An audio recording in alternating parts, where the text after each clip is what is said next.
Nunca olvidaré el sonido de la copa de cristal estrellándose contra el suelo cuando mi nuera Mónica señaló mi rostro con su dedo tembloroso y gritó: «Tú golpeaste a mi hija, monstruo».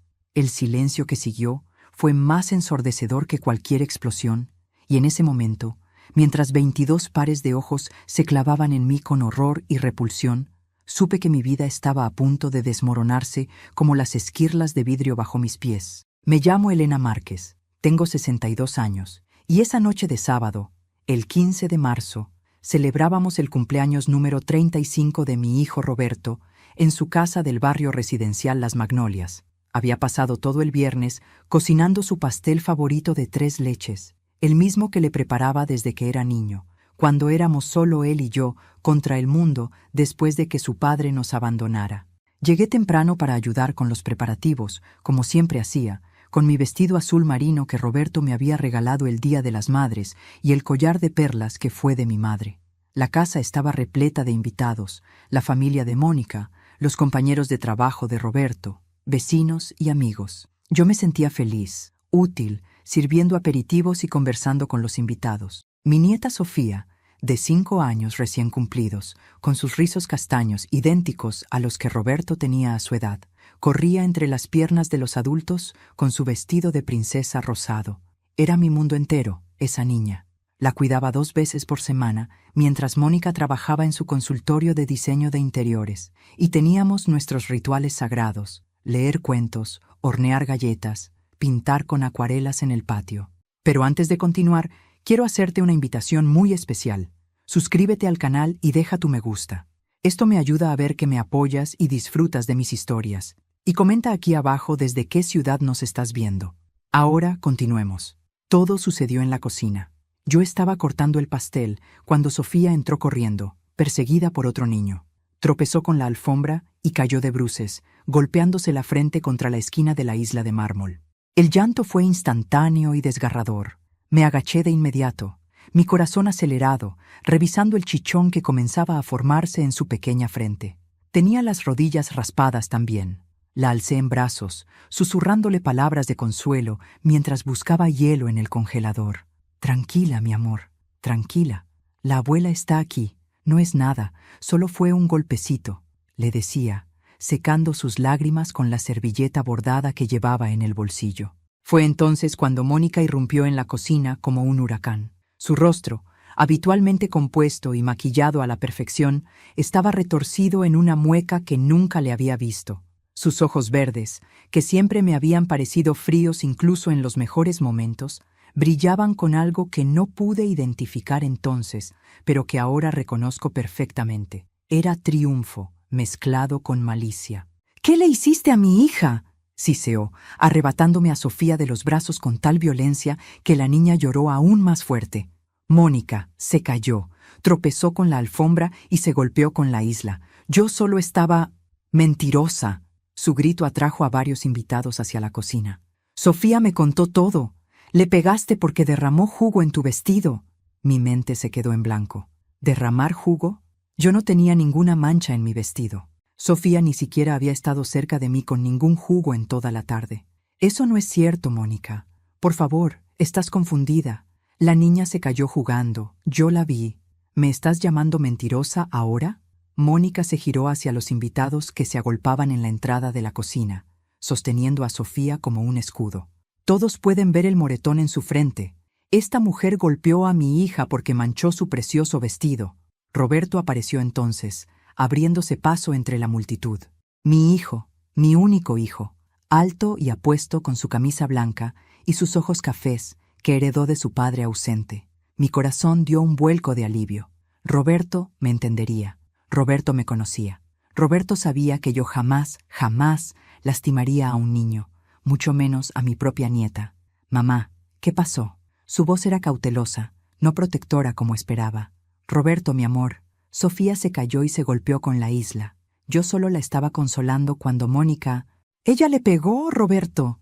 Mónica interrumpió, su voz alcanzando un tono histérico perfectamente calculado.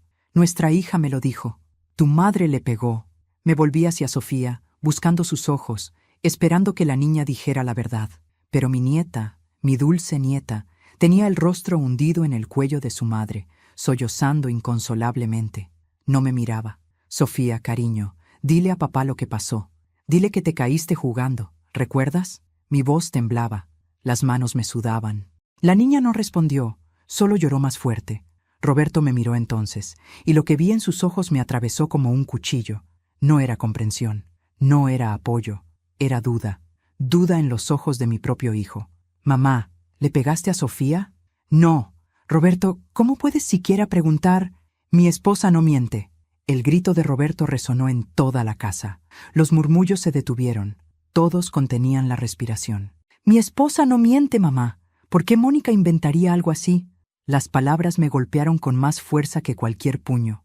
Roberto dio un paso hacia Mónica, rodeándola con su brazo protectoramente, creando una barrera física entre ellos y yo, entre mi hijo, mi nieta y yo.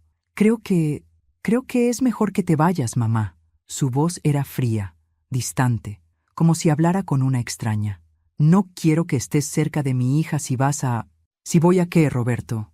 Las lágrimas finalmente brotaron de mis ojos. ¿Lastimarla? ¿Yo que te crié sola? ¿Yo que sacrifiqué todo por ti? ¿Cómo puedes creerle a ella sobre mí? Porque es mi esposa, porque es la madre de mi hija, y porque miro a mi niña y veo el moretón que tú le causaste. Los invitados comenzaron a murmurar, algunos asintiendo con lástima hacia Mónica, otros mirándome con repulsión apenas disimulada. Vi a la madre de Mónica, Patricia, con una expresión de satisfacción que me heló la sangre. Vi a los amigos de Roberto alejarse discretamente de mí, como si la violencia fuera contagiosa. Vete, mamá. Por favor, solo vete. Salí de esa casa con mi pastel de 3 leches intacto, mi collar de perlas temblando sobre mi pecho y mi corazón destrozado en 1000 pedazos. Nadie me acompañó a la puerta.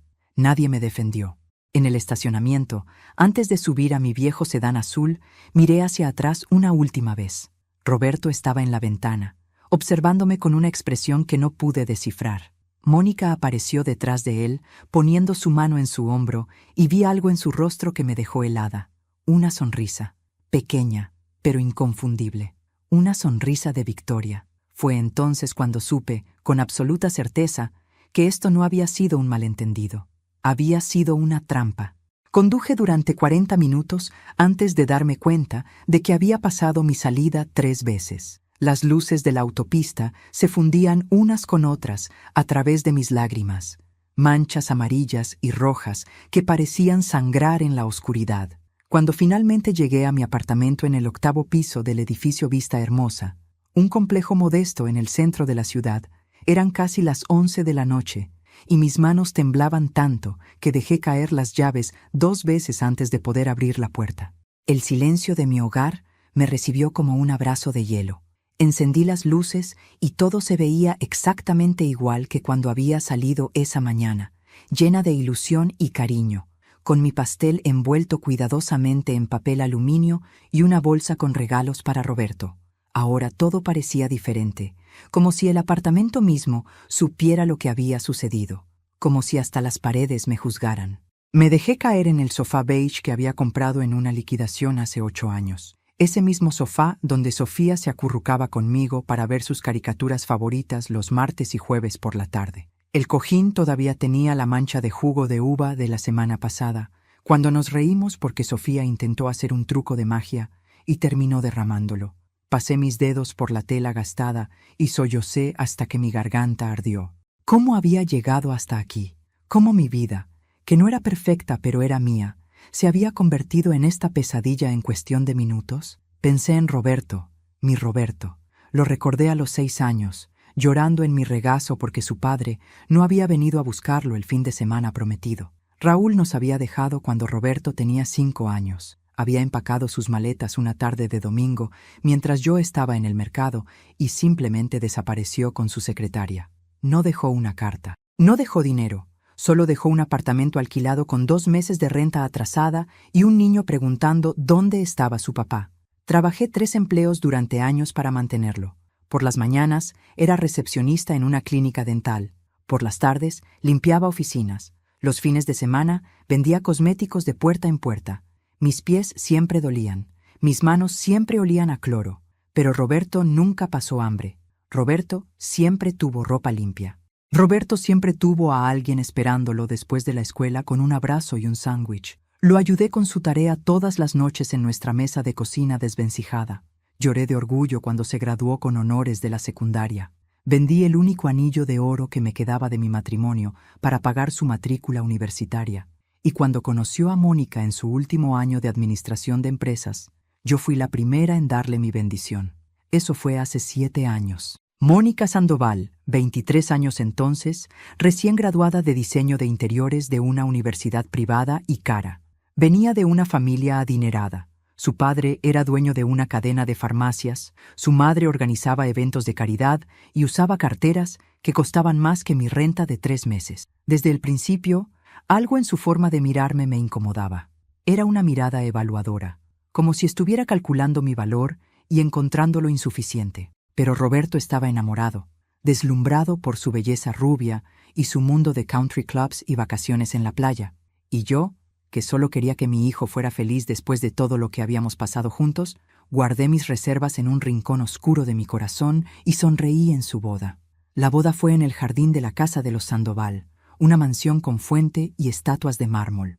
Yo me senté en la tercera fila, con mi vestido color perla comprado en oferta, mientras la familia de Mónica ocupaba las primeras 2 filas con sus trajes de diseñador. Durante el brindis, Patricia, la madre de Mónica, habló durante 20 minutos sobre lo perfecta que era su hija. Nadie mencionó mi nombre. Nadie habló de la mujer que había criado solo al novio. Cuando Roberto me invitó a bailar, vi cómo Mónica fruncía los labios con desaprobación. Los primeros años fueron una danza delicada. Mónica siempre estaba ocupada cuando la invitaba a almorzar. Siempre tenía planes cuando sugería visitarlos. Mis llamadas a Roberto se fueron espaciando porque Mónica siempre necesitaba que él hiciera algo justo cuando yo llamaba. Cuando nació Sofía, pensé que las cosas mejorarían. Un bebé, pensé ingenuamente, nos uniría. Por un tiempo pareció que así era. Mónica necesitaba ayuda con la bebé y yo estaba más que dispuesta.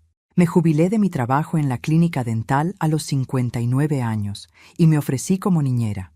Ver a mi nieta crecer se convirtió en el propósito de mis días, pero incluso entonces sentía la tensión. Mónica criticaba cómo sostenía a Sofía, cómo la alimentaba, qué canciones le cantaba. Eso no es higiénico, Elena. Eso no es lo que dice el pediatra, Elena. En mi familia lo hacemos diferente, Elena. Nunca me llamaba mamá, aunque yo llamaba suegros a sus padres por respeto. Me levanté del sofá y caminé hacia mi habitación, pasando por las fotografías enmarcadas en el pasillo. Roberto de bebé, Roberto en su primera comunión, Roberto en su graduación universitaria, Roberto, Mónica, Sofía y yo en el bautizo de la niña, la única foto donde aparecíamos los 4 juntos. Yo estaba ligeramente desenfocada en un costado, como si el fotógrafo hubiera olvidado incluirme en el encuadre. En mi mesita de noche guardaba un álbum de fotos que Sofía y yo habíamos hecho juntas el mes pasado. Abuela y yo, decía la portada con las letras torcidas de su puño infantil. Había fotos de nosotras en el parque, en la cocina haciendo galletas, pintando en el patio. En cada foto, Sofía sonreía. En cada foto, yo sonreía. ¿Esa niña sonriente parecía asustada de mí? ¿Parecía lastimada? El teléfono sonó, sobresaltándome. Eran las 11:30 de la noche. Por un momento de esperanza desesperada, pensé que sería Roberto llamando para disculparse, para decir que había sido un terrible malentendido. Pero el identificador de llamadas mostraba un número que conocía tan bien como el mío propio. Carmen Rodríguez, mi mejor amiga desde hace 32 años. Elena, dime que estás en casa. Dime que estás bien. Su voz estaba cargada de preocupación. ¿Cómo te enteraste? Mi voz sonaba hueca, vacía. Mercedes Contreras estaba en la fiesta. Su hija trabaja con Roberto. Me llamó hace 1 hora. Elena, ven a mi casa ahora mismo. No deberías estar sola.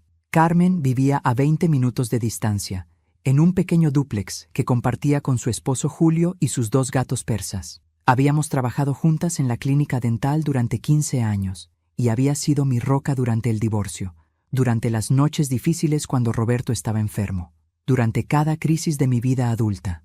No puedo moverme, Carmen. No puedo. No sé qué hacer. ¿Te golpeó? Dime la verdad, Elena. ¿Le pegaste a esa niña? La pregunta me dolió más viniendo de ella, aunque supe que tenía que preguntar. No, por supuesto que no. Carmen, tú me conoces. Tú sabes que yo nunca... Lo sé, mi amor. Por eso necesito que vengas aquí ahora mismo. Julio irá a buscarte. Media hora después estaba sentada en la cocina de Carmen, con una taza de té de manzanilla entre mis manos temblorosas, contándole todo. Julio, un hombre callado y bondadoso, que había sido mecánico durante 40 años, escuchaba desde la puerta con los brazos cruzados y el ceño fruncido. «Esa mujer está mintiendo», dijo Carmen con convicción absoluta después de que terminé mi relato. «La pregunta es ¿por qué? ¿Por qué me odia?», susurré. «Siempre me ha odiado». «El odio no es suficiente para hacer algo así», intervino Julio, su voz grave y pensativa. «Esto suena planeado, calculado. ¿Qué gana ella destruyéndote?». La pregunta flotó en el aire como humo. ¿Qué ganaba Mónica? Mi teléfono vibró en ese momento. Un mensaje de texto, de Roberto. «Mamá, después de lo de hoy, creo que es mejor que no vengas a casa por un tiempo. Necesito proteger a mi familia. No intentes contactar a Sofía. Por favor, respeta esto». Leí el mensaje 3 veces, cada palabra clavándose en mi pecho como un clavo oxidado. Mi hijo, mi único hijo, me estaba desterrando de su vida, de la vida de mi nieta. «¿Qué dice?». Carmen intentó ver la pantalla, pero la aparté. «Me está echando de sus vidas». Las palabras salieron rotas, apenas un susurro. Carmen tomó mi mano entre las suyas, sus ojos oscuros llenos de una furia que yo no podía sentir todavía. Yo solo sentía vacío, un vacío tan profundo que pensé que me tragaría entera. «Entonces vamos a demostrar la verdad», dijo Carmen con determinación. «No vamos a dejar que esa mujer te quite todo lo que has construido. Elena, mírame. Esto no termina aquí». Pero mientras miraba mi reflejo en la ventana oscura de la cocina de Carmen, una mujer de 62 años con el rímel corrido y el corazón destrozado, no pude evitar preguntarme si ya había terminado, si en una sola noche Mónica había logrado lo que años de distancia no pudieron, separarme de mi hijo para siempre. El lunes por la mañana desperté en el sofá de Carmen con un dolor de cabeza que parecía querer partirme el cráneo en dos. La luz del sol entraba despiadada por las ventanas y por un momento bendito no recordé nada. Entonces todo volvió como una avalancha, la acusación, la humillación, el destierro. Me senté bruscamente, buscando mi teléfono con manos temblorosas. Había 3 mensajes más de Roberto, todos enviados durante la madrugada. «Mamá, Sofía ha tenido pesadillas toda la noche. El pediatra dice que esto es trauma por el incidente. Por favor, mantente alejada. Mónica está considerando hacer una denuncia formal. Le pedí que no lo haga por tu bien. No me hagas arrepentirme. Espero que entiendas que esto no es personal. Eres mi madre y siempre te querré, pero mi deber es con mi esposa e hija». Cada mensaje era un puñal diferente. El primero me hacía sentir como un monstruo. El segundo me aterrorizaba. El tercero, con su frialdad formal, me destrozaba de una manera que las acusaciones directas no podían. «No es personal». Pero como si pudiera haber algo más personal que esto. Carmen entró a la sala con 2 tazas de café y una expresión determinada que conocía bien. Era la misma expresión que tenía cuando defendía a los pacientes difíciles en la clínica, cuando enfrentaba a médicos arrogantes, cuando no aceptaba un no por respuesta. Leí los mensajes, admitió sin disculparse. «Dejaste tu teléfono en la mesa anoche, Elena. Esto es ridículo. ¿Denuncia formal? ¿Por algo que no hiciste?». «¿Y si lo hice?». Las palabras salieron antes de que pudiera detenerlas. Carmen me miró como si hubiera dicho que la tierra era plana. «¿Qué diablos estás diciendo? ¿Y si mi memoria está fallando?». «Tengo 62 años, Carmen. Mi madre empezó con demencia a los 65. ¿Y si le pegué a Sofía y no lo recuerdo? ¿Y si...». La bofetada fue suave pero firme. Apenas un toque en mi mejilla, pero suficiente para sacarme de la espiral de pánico. Carmen nunca me había golpeado en 32 años de amistad. «Escúchame bien, Elena Márquez. Tu mente está perfecta. Hace 3 días me ayudaste a hacer el crucigrama del periódico sin pestañear. Recuerdas cada maldito cumpleaños de cada persona que conoces. Recuerdas recetas de cocina que aprendiste hace 40 años. No tienes demencia. Lo que tienes es una nuera manipuladora que está jugando contigo». Pero el moretón en la frente de Sofía era real. «Porque se cayó. Tú viste cómo se cayó. Yo te creo. Julio te cree. La pregunta es, ¿tú te crees a ti misma? No respondí. No podía. Parte de mí, la parte que había sido madre soltera y había aprendido a dudar de todo, especialmente de sí misma, susurraba que quizás estaba equivocada. Quizás había tocado a Sofía con más fuerza de la que recordaba. Quizás en un momento de distracción. No, dije en voz alta, más para mí que para Carmen. No lo hice. Sé que no lo hice. Entonces, actúa como alguien que sabe la verdad. Porque si empiezas a dudar, Elena, ya perdiste. Regresé a mi apartamento ese mediodía. Carmen insistió en acompañarme, trayendo una bolsa con provisiones, como si estuviera preparándome para un asedio. Pan, leche, huevos, frutas. También trajo una libreta nueva. Quiero que escribas todo lo que recuerdes del sábado, instruyó, poniendo la libreta en mis manos. Cada detalle, desde que llegaste hasta que te fuiste. Y luego quiero que escribas todo lo que recuerdes sobre Mónica. Cada comentario extraño, cada incidente. Si vamos a pelear, necesitamos munición. Después de que se fue, me senté en mi mesa de comedor con la libreta abierta. Empecé a escribir. Llegué a las 4:30 p.m. Toqué el timbre 3 veces. Roberto abrió. Llevaba jeans azules y una camisa blanca. Me abrazó. Olía a su colonia habitual, esa que le regalé en Navidad. Escribí durante horas, llenando páginas con detalles que no sabía que recordaba. El color de los globos, plateados y negros. La música que sonaba, jazz suave, el tipo que a Roberto le gustaba. Los invitados que reconocí, los que no. Y luego, el momento en la cocina. Sofía entró corriendo. Llevaba su vestido de princesa con brillantina. El otro niño, creo que era Mateo, el hijo de los vecinos, la perseguía. Ambos reían. Sofía miró hacia atrás mientras corría y no vio la alfombra. Su pie izquierdo se enganchó en el borde doblado. Cayó de bruces. Sus manos no alcanzaron a amortiguar la caída. La frente golpeó la esquina de la isla con un sonido horrible. Seco, fuerte. Empezó a llorar inmediatamente. Mientras escribía, la escena se reproducía en mi mente con una claridad dolorosa. Podía ver cada segundo, cada detalle, y en ningún momento mis manos habían tocado a esa niña, excepto para levantarla y consolarla después de la caída. Pero había algo más. Algo que había olvidado en el caos del momento. Justo antes de que Mónica entrara a la cocina, había escuchado pasos rápidos acercándose. Y cuando Mónica entró, no había preguntado qué pasó. Había acusado directamente, como si ya supiera lo que iba a decir, como si hubiera estado esperando su momento. Mi teléfono sonó, sobresaltándome. Un número desconocido. Dudé, pero contesté. ¿Elena Márquez? Una voz masculina, formal. Sí, ¿quién habla? Soy el doctor Ramírez, pediatra de Sofía Salazar. Su nuera me dio su número. Señora Márquez, necesito hacerle algunas preguntas sobre el incidente del sábado. El corazón me dio un vuelco. Doctor, yo no... Entiendo que la situación es delicada. No estoy aquí para juzgar, pero tengo que completar un reporte. La pequeña Sofía tiene un hematoma considerable y sus padres mencionaron que usted estuvo presente. ¿Puede describir lo que vio? Durante los siguientes 10 minutos, le conté exactamente lo que había pasado. El doctor Ramírez escuchaba en silencio, ocasionalmente haciendo sonidos de reconocimiento. Cuando terminé, hubo una pausa larga. ¿Doctor? Señora Márquez, ¿sabe usted que este tipo de lesión, un hematoma frontal por trauma directo, es inconsistente con un golpe de mano? Una bofetada o un golpe con la palma deja un patrón diferente, más difuso. Esto es trauma por impacto con objeto duro. Las palabras tardaron un momento en procesarse. Está diciendo que... Estoy diciendo que la lesión es consistente con una caída, como usted describió. Sin embargo, debo incluir en mi reporte lo que los padres me informaron. Entiendo que hay una discrepancia en las versiones. Doctor Ramírez, ¿le puedo preguntar algo? ¿Quién programó la cita con usted? ¿Fue urgente? Otra pausa. La señora Salazar llamó el domingo por la mañana, primera hora. Dijo que era urgente, pero cuando revisé a la niña, bueno, el hematoma ya estaba en proceso de sanación, típico de una lesión de 24 horas. No había signos de trauma repetido, no había otras marcas. La niña estaba juguetona, bien nutrida, sin signos de maltrato.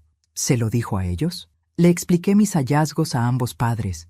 El señor Salazar parecía aliviado, diría yo. La señora Salazar insistió en que debía haber algo más. Me pidió que hiciera más exámenes. Revisé a la niña completamente. No encontré nada. Después de colgar, me quedé mirando el teléfono durante largo rato. El pediatra, un profesional neutral sin razón para mentir, había confirmado mi versión. La lesión era consistente con una caída. No había otros signos de abuso. Roberto había parecido aliviado al escuchar esto. ¿Significaba eso que Roberto dudaba de Mónica?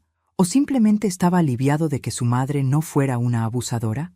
Tomé la libreta nuevamente y empecé una nueva sección. Mónica, comportamientos extraños. El primer incidente que recordé fue de hacía 3 años, poco después de que naciera Sofía. Yo había sugerido en una reunión familiar que el bebé tenía cólicos y que podríamos probar con té de manzanilla, un remedio que había funcionado maravillosamente con Roberto. Mónica había sonreído fríamente y dicho: «Gracias, Elena, pero prefiero seguir el consejo de profesionales médicos, no supersticiones de otra época». El comentario había sido dicho con tono dulce, pero las palabras eran veneno. Roberto había estado en la cocina y no lo escuchó. Cuando se lo mencioné después, me dijo que estaba siendo muy sensible. Luego estaba el incidente del año pasado, en Navidad. Yo había traído regalos para todos, incluyendo un suéter de cachemira para Mónica, que me había costado 3 meses de ahorros. Ella lo desenvolvió delante de toda su familia, lo sostuvo brevemente y dijo: «¡Qué pintoresco!». No sabía que todavía vendían cosas así. Luego lo había dejado a un lado y no volvió a mencionarlo. Más tarde, en el baño, escuché a Patricia, su madre, diciendo: «No puedo creer que todavía intente impresionarte con trapos baratos». Y estaba el día del cumpleaños de Sofía, apenas 2 meses atrás. Yo había organizado una pequeña fiesta sorpresa en mi apartamento, solo nosotros 4. Había decorado durante días, había hecho un pastel en forma de castillo de princesa. Cuando llegaron, Sofía estaba emocionada. Mónica había mirado alrededor con una expresión de desdén apenas oculto y había dicho: «¡Qué acogedor! Supongo que haces lo mejor que puedes con lo que tienes». Esa noche, Roberto me había llamado para disculparse.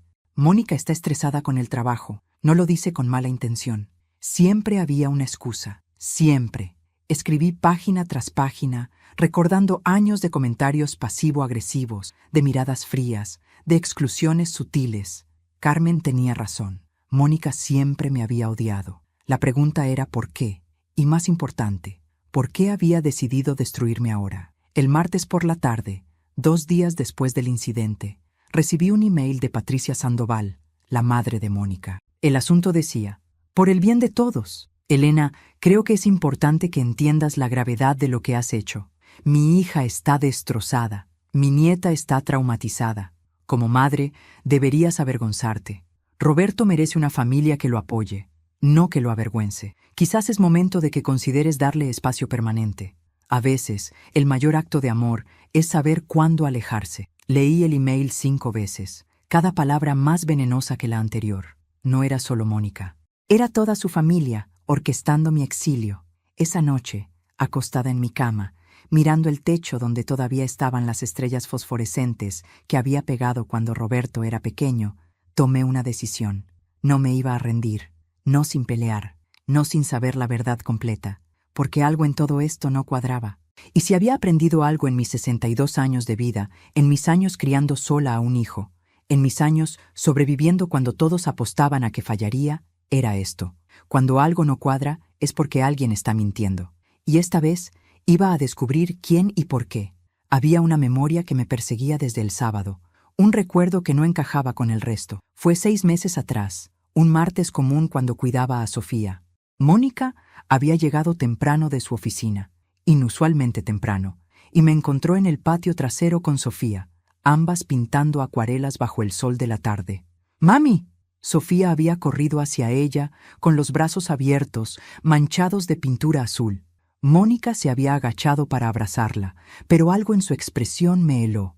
No era amor maternal lo que vi, era algo más oscuro, más calculado. Esa noche, después de que se fueron, encontré mi libreta de direcciones en la basura. La misma libreta donde guardaba los números de los amigos de Roberto, de nuestra familia lejana, de las personas que habíamos conocido a lo largo de los años. Pensé que había sido un accidente, que quizás se cayó, pero ahora, sentada en mi apartamento con mi propia libreta llena de recuerdos dolorosos, entendía que no había sido casualidad. Mónica había estado borrándome sistemáticamente de la vida de Roberto durante años. Recordé la vez que organicé una cena sorpresa por el ascenso de Roberto en su trabajo. Invité a sus amigos de la universidad, a sus compañeros, a personas que no había visto en años, porque Mónica siempre encontraba excusas para mantenerlo ocupado. Fue una noche maravillosa. Roberto rió como no lo veía reír desde antes de casarse. Al final de la noche, mientras ayudaba a limpiar, escuché a Mónica en el balcón hablando por teléfono con su madre. Lo sé, mamá, fue horrible. Elena invitó a toda esa gente común. Roberto estaba actuando como si volviera a tener 20 años. Es patético. Tengo que protegerlo de sí mismo. Protegerlo. Como si yo fuera una amenaza. Como si el amor de una madre fuera algo de lo que él necesitara protección. Hubo más incidentes. El día que llevé a Sofía al zoológico sin permiso previo, porque la niña había estado pidiéndolo durante semanas. Mónica me llamó furiosa, acusándome de secuestrar a su hija, de no respetar su autoridad parental. Roberto tuvo que intervenir, calmándola, prometiendo que hablaría conmigo sobre límites apropiados, o la Navidad cuando sugerí que pasaran la cena en mi apartamento, algo pequeño e íntimo, solo nosotros 4. Mónica se rió, una risa cortante y fría. ¿En tu apartamento? Elena, apenas caben 4 personas en tu sala. No, pasaremos la Navidad con mi familia, como siempre. Y así fue. Yo recibí una invitación de cortesía, pero quedó claro que era una invitada, no familia. El teléfono sonó, interrumpiendo mis pensamientos oscuros. Carmen. Elena, necesitas ver algo. Voy para allá. 20 minutos después, Carmen estaba en mi puerta con su laptop. Su rostro estaba pálido, los labios apretados en una línea delgada de furia contenida. Encontré el perfil de Facebook de Mónica. Mira lo que publicó esta mañana. La pantalla mostró una foto de Sofía con el moretón visible en la frente, sus ojos grandes y tristes mirando a la cámara. El texto debajo decía: con el corazón roto, tengo que compartir que mi familia está atravesando un momento difícil. Mi hija fue víctima de violencia por parte de alguien en quien confiábamos. Como madre, mi único trabajo es protegerla. A veces, las decisiones más difíciles son las más necesarias. Gracias a todos por su apoyo en este tiempo oscuro. Proteger a nuestros hijos, justiciar a los pequeños. Madre guerrera.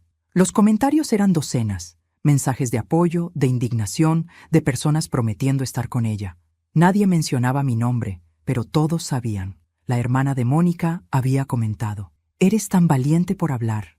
Esa persona debe rendir cuentas». La madre de Mónica: «Mi nieta merece seguridad. Estoy orgullosa de ti por protegerla». Mónica había convertido mi supuesta violencia en una campaña pública de victimización. Y Roberto, mi Roberto, había dado me gusta a la publicación. Esa maldita... Carmen cerró la laptop bruscamente. «Esto es difamación, Elena. Podrías demandarla. ¿Con qué dinero? ¿Con qué pruebas?» Mi voz sonaba muerta incluso a mis propios oídos. Pero Carmen tenía razón en algo. Esto había ido demasiado lejos, demasiado rápido, demasiado calculado. Mónica no estaba simplemente reaccionando, estaba ejecutando un plan. La pregunta seguía siendo: ¿por qué ahora? ¿Qué había cambiado? Entonces lo recordé. La semana anterior al cumpleaños, Roberto me había llamado emocionado. Su jefe le había ofrecido una posición en la oficina principal de la empresa, un puesto importante con un salario sustancial. Pero había una condición: tendría que viajar frecuentemente, estar fuera de casa semanas enteras. Mónica está preocupada por quedarse sola con Sofía tanto tiempo, había dicho. Le sugerí que tal vez tú podrías ayudar más, quedarte con ellas cuando yo viaje. Pero ella dice que, bueno, que necesita pensarlo. Ahora entendía. Si Roberto aceptaba ese trabajo, yo sería indispensable. Mónica me necesitaría. Y eso, para una mujer que había pasado años alejándome, era inaceptable. Mejor destruirme por completo que compartir el control. Carmen, dije lentamente, necesito saber algo. ¿La casa de Roberto tiene cámaras de seguridad? Carmen me miró con los ojos brillantes de comprensión. ¿Cámaras de seguridad? Elena, eso es brillante. Si hay video de lo que realmente pasó, Roberto instaló un sistema hace 2 años, después de que entraran a robar a una casa del vecindario. Recuerdo que me mostró cómo funcionaba la aplicación en su teléfono. Había cámaras en la sala, la cocina, el patio trasero. La cocina. Carmen prácticamente saltó de su silla. Elena, la cocina donde pasó todo. Tiene que haber grabación. Pero mi emoción inicial se desvaneció rápidamente. Mónica tiene acceso a ese sistema. Probablemente ya borró el video. O tal vez no. Carmen se levantó, paseándose por mi pequeña sala. Piénsalo. Si ella borró el video, sería sospechoso. Roberto podría preguntarse por qué. Estos sistemas guardan las grabaciones en la nube, ¿verdad? Por días, semanas incluso. Tenía razón. Roberto había mencionado algo sobre almacenamiento en la nube por 30 días. Pero, ¿cómo podría yo acceder a esas grabaciones sin que ellos lo supieran? Necesitamos ayuda, dije finalmente. Alguien que entienda de tecnología. Carmen sonrió. Esa sonrisa traviesa que conocía desde hacía décadas. Conozco a alguien, el sobrino de Julio, Mateo. Trabaja en sistemas de seguridad. Si alguien puede ayudarnos, es él. Antes de continuar, dime aquí en los comentarios qué te está pareciendo esta historia hasta ahora y qué harías tú en su lugar. No te vayas del video, porque lo que viene a continuación te pondrá la piel de gallina.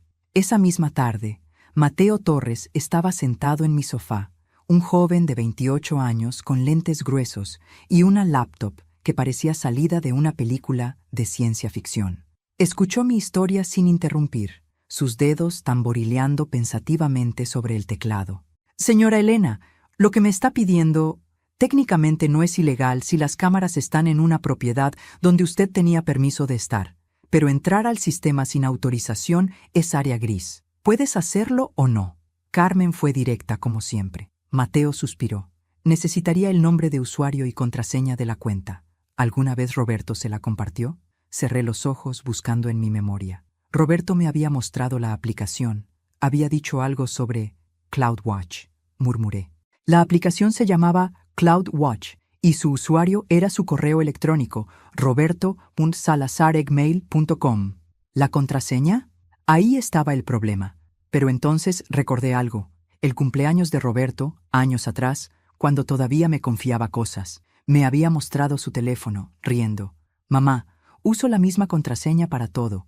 Sofía 2019, el año que nació. Lo sé, no es seguro, pero es fácil de recordar.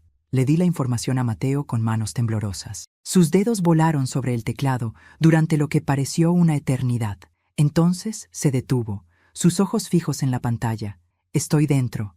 Mi corazón se detuvo. ¿Hay video del sábado? Hay videos de toda la semana. Mateo giró la laptop hacia mí. ¿Qué día y hora exactamente? Sábado 15 de marzo, entre las 7:30 y 8:00 de la noche. Mateo navegó por los archivos, encontró la fecha, seleccionó la cámara de la cocina y presionó reproducir. La pantalla mostró mi cocina desde un ángulo alto, una vista clara de toda la habitación. Vi la hora en la esquina, 7:42 p.m. Y entonces me vi a mí misma, cortando el pastel, dándole la espalda a la puerta. Sofía entró corriendo, exactamente como recordaba. El otro niño detrás, el tropiezo, la caída horrible contra la isla de mármol, mi reacción inmediata levantándola. ¿Ven? Mi voz temblaba de alivio. ¿Ven? No la toqué. Se cayó sola. Yo solo. Elena. La voz de Carmen era extraña. Sigue mirando. En la pantalla, mientras yo consolaba a Sofía, Mónica entró a la cocina, pero no entró corriendo como una madre preocupada. Se quedó en el umbral por 3, 4, 5 segundos completos, mirando, calculando, y entonces, justo antes de abalanzarse hacia nosotras, vi algo que me heló la sangre. Mónica sonrió. «Necesitas copiar esto inmediatamente», dije a Mateo, sin poder apartar los ojos de esa sonrisa congelada en la pantalla. Todo, cada segundo. Mateo ya estaba trabajando, descargando archivos a una memoria USB. «Señora Elena, hay más videos aquí, de otros días. ¿Quiere que los revise?» «Revísalo todo», ordenó Carmen. Si esa mujer sonrió antes de arruinar la vida de Elena, ¿qué más ha estado haciendo? Durante la siguiente hora, vimos fragmentos de la vida de Roberto que nunca debimos ver. Mónica regañando a Sofía por dejar juguetes en el suelo, su tono cortante y frío. Mónica hablando por teléfono con alguien diciendo, «Roberto es tan ingenuo, cree que su madre es una santa, no ve cómo ella intenta controlarnos». Mónica empujando levemente a Sofía cuando la niña derramó jugo, un empujón que hizo a la pequeña llorar. «Esto es abuso». murmuró Carmen. Sutil, pero es abuso. Mi teléfono sonó, interrumpiendo el horror en la pantalla. Un número internacional. Argentina. Mi corazón se aceleró. Solo conocía a una persona en Argentina. ¿Lucía? Elena. La voz de mi ahijada, la hermana menor de Roberto, atravesó la distancia con urgencia. Acabo de hablar con Roberto. Me contó lo que pasó.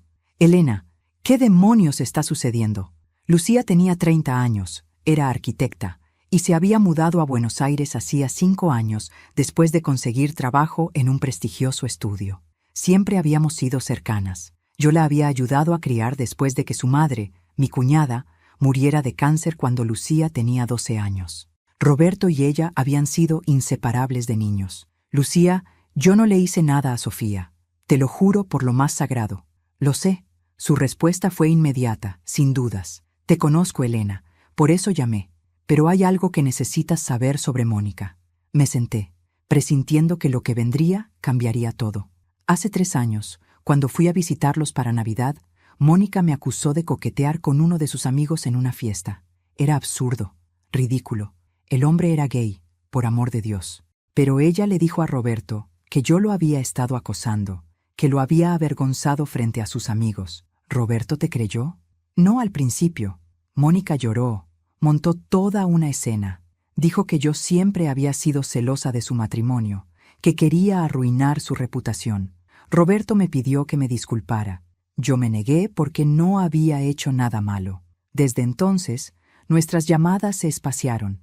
Las visitas se cancelaron. Mónica siempre tenía una excusa. Las piezas comenzaron a encajar. Te alejó de Roberto.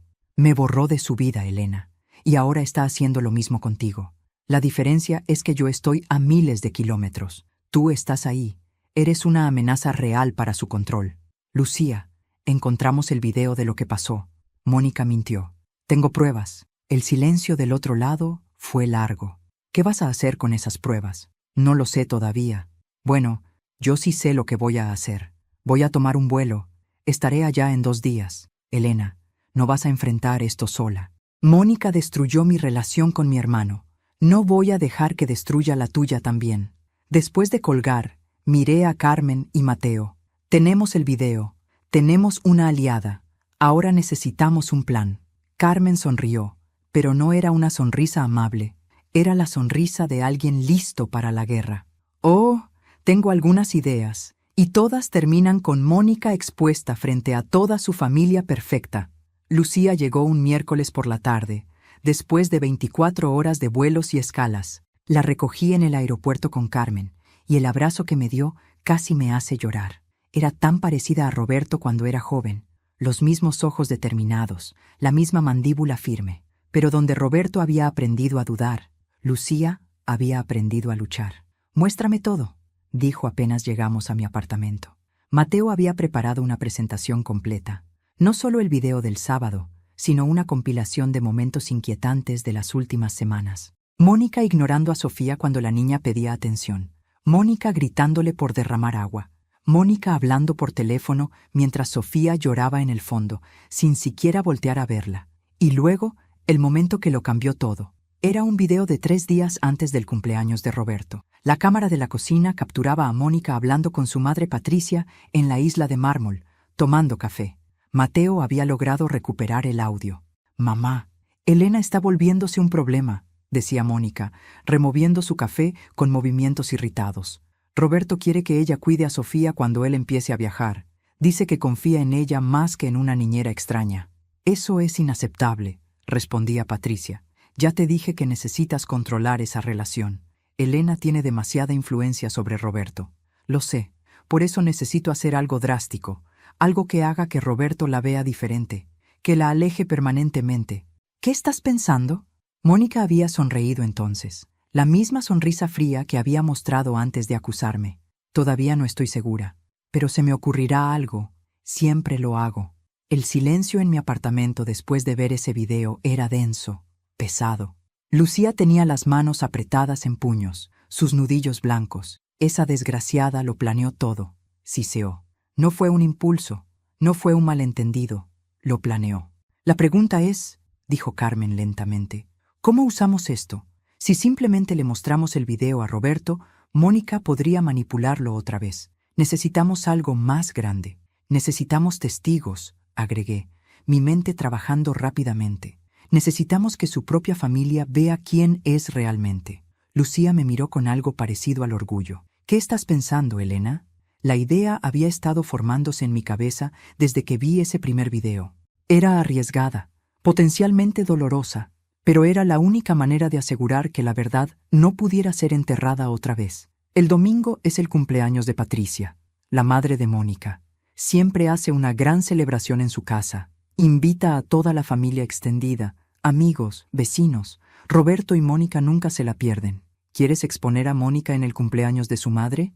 Carmen silbó bajo. Eso es audaz. Es perfecto, corrigió Lucía.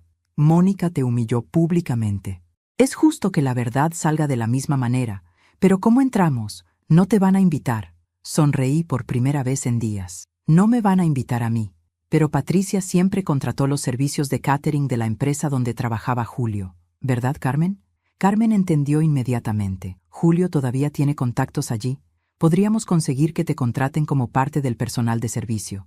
Nadie nota a los meseros. Yo entraré como tu invitada, añadió Lucía. Patricia siempre me envía invitaciones por cortesía, aunque sabe que vivo en Argentina. Le diré que vine de sorpresa a visitar a Roberto. Ella no podrá rechazarme sin parecer grosera. Pasamos los siguientes 3 días planeando cada detalle. Mateo preparó el video en una memoria USB especial, editada para mostrar solo los momentos más impactantes. La conversación entre Mónica y Patricia planeando alejarme, el momento de la caída de Sofía, la sonrisa de Mónica y los fragmentos donde maltrataba a la niña. 5 minutos de evidencia irrefutable. Carmen contactó a Julio, quien habló con su antiguo jefe en la empresa de catering. Les dije que necesitaba el trabajo extra, que tiempos difíciles me habían obligado a buscar empleos adicionales. No era completamente mentira. Me contrataron para el domingo. El sábado por la noche, la víspera del cumpleaños de Patricia, recibí un mensaje de Roberto. Era tarde, casi medianoche. Mamá, sé que te pedí espacio, pero te extraño. Sofía pregunta por ti. Dice que extraña las galletas de la abuela. No sé qué hacer. Mónica insiste en que lo que pasó fue real, pero yo ya no sé qué pensar. El pediatra dijo que la lesión era consistente con una caída. ¿Por qué Mónica mentiría? Pero, ¿por qué mentirías tú? Estoy confundido y cansado. Te amo, mamá. Siempre te amaré, pero necesito proteger a mi familia. Leí el mensaje 5 veces, las lágrimas corriendo por mis mejillas. Mi hijo dudaba. Finalmente dudaba, pero todavía no era suficiente. Necesitaba que viera la verdad completa con sus propios ojos. Mañana, susurré al teléfono, aunque Roberto no podía oírme. Mañana sabrás todo, mi amor, y espero que puedas perdonarme por lo que estoy a punto de hacer, porque exponer a Mónica significaría destruir el matrimonio de Roberto. Significaría que Sofía crecería en un hogar roto, pero mantener el silencio significaría dejar a mi nieta en manos de una mujer capaz de usar a su propia hija como arma. No había elección buena, solo había la verdad. Y la verdad, sin importar cuán dolorosa, siempre era mejor que una mentira confortable. El domingo llegó con un cielo despejado y una ironía cruel. Era un día perfecto para una fiesta. Era un día perfecto para destruir mentiras. Me vestí con el uniforme negro y blanco del servicio de catering. Recogí mi cabello en un moño apretado y usé gafas que normalmente no necesitaba. Parada frente al espejo, casi no me reconocía. Perfecto. La mansión de Patricia Sandoval estaba transformada en un jardín de ensueño. Globos dorados por todas partes, mesas con manteles blancos, una fuente de chocolate, un cuarteto de cuerdas tocando música clásica. Había al menos 80 invitados. Reconocí a muchos de ellos de la boda de Roberto, de otras reuniones familiares donde siempre fui tratada como la invitada incómoda. Lucía llegó 20 minutos después que yo, elegante en un vestido azul eléctrico. Vi cómo Patricia la recibía con sorpresa fingida y abrazos falsos. Vi cómo Mónica se tensaba al verla. Y vi a Roberto, mi hijo, con Sofía de la mano, luciendo cansado y más viejo de lo que debería verse a los 35 años. Serví bebidas, recogí platos, esperé. Mateo estaba en un auto afuera, controlando remotamente el televisor gigante del salón principal que Patricia usaría para mostrar fotos de su vida. Ya había hackeado el sistema, solo esperaba mi señal. A las 4 de la tarde, Patricia reunió a todos en el salón para el brindis tradicional. Mónica estaba a su lado, radiante en un vestido color marfil, sonriendo como la nuera perfecta. Roberto sostenía a Sofía, quien miraba a su alrededor con ojos curiosos. Fue entonces cuando Lucía me buscó con la mirada. Yo asentí. Ella se acercó a Patricia con una copa en alto. Patricia, antes del brindis, ¿puedo compartir algo? Es un video especial que preparé sobre la familia, un homenaje.